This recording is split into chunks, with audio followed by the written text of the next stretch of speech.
Can you tell our readers a little about your professional journey and how did you come to your current role, position? I have wanted to be an entrepreneur since I was 11 years old.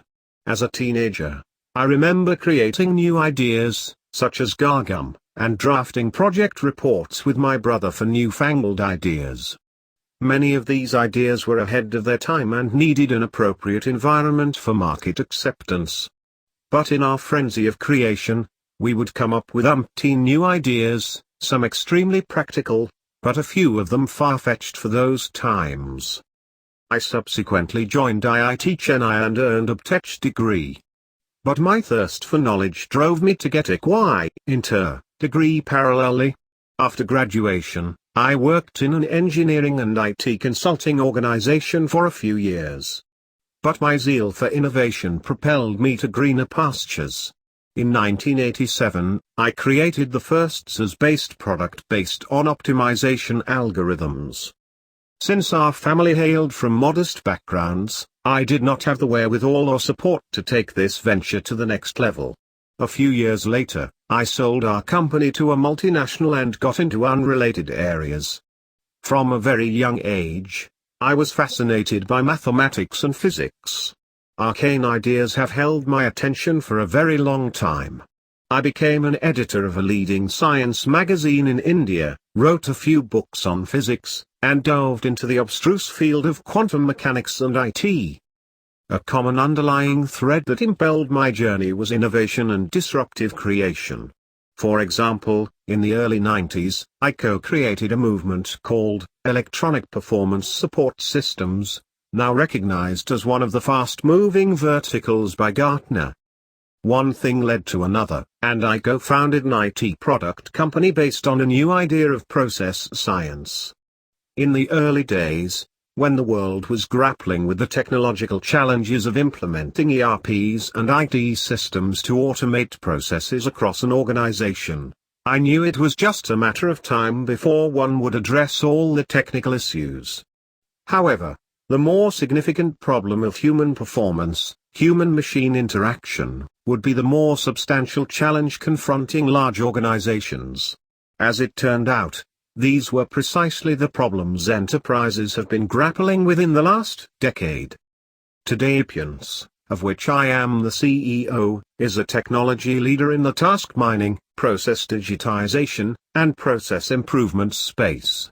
Our breakneck growth indicates that the idea has finally come of age. Who has influenced you the most in life and why? There have been innumerable twists and turns in my life, and to have made it so far largely unscathed in life seems a miracle. One of the biggest influences in my life is Miss Rashmi Ayyappa, spiritual scientist and founder of the Ashwasana movement. I met her in 2005, and it feels like I was reborn that year.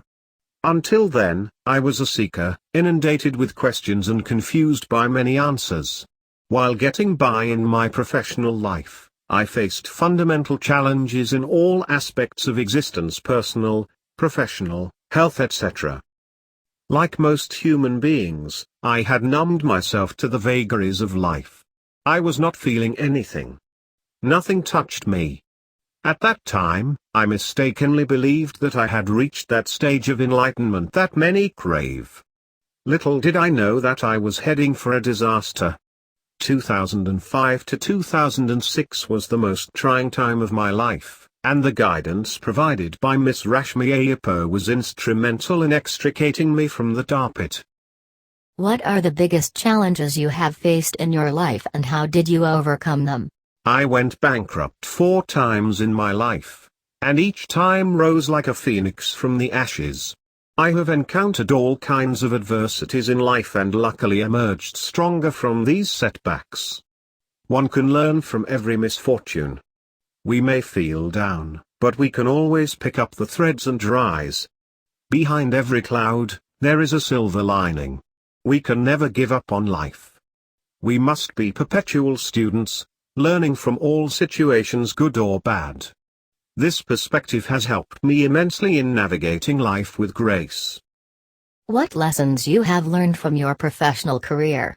Our company was the first to create RPA. We co-founded the EPSS industry. Despite developing many disruptive technologies, I could not turn them into marketing successes. Many of these ideas were ahead of time. Some perished because of the lack of appropriate technologies. But I have persisted and witnessed the technologies impacting organizations and creating a framework for excellence. My learnings are many. Being innovative at every turn is essential. We must look inward for answers and not get confused by trends and technologies outside us. While learning from our competition is beneficial, emulating them at every stage is harmful. Every individual and every organization has to set out on its unique path.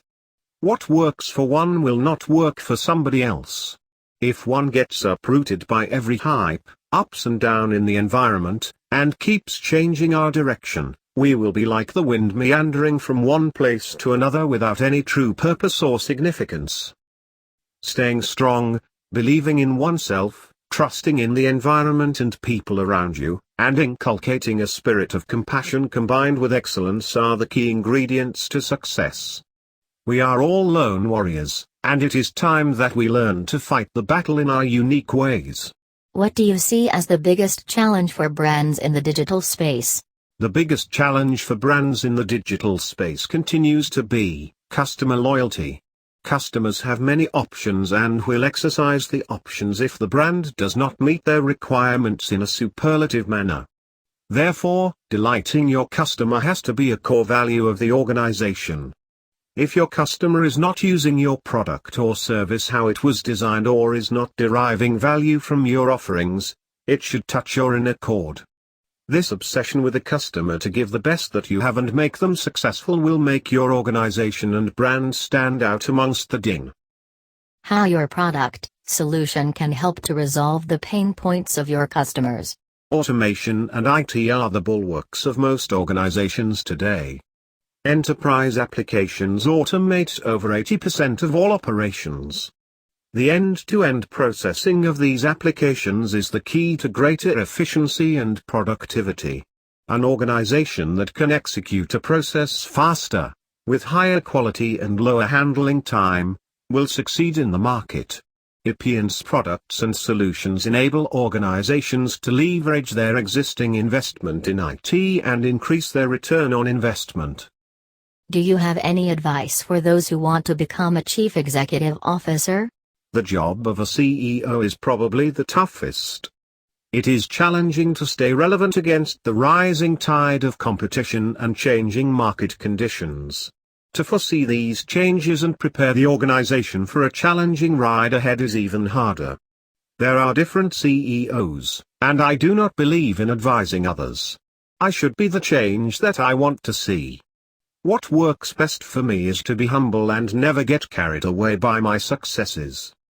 Never be discouraged by your failures. Unpalatable it may be, we end up learning more from our failures. Believing in oneself, being compassionate,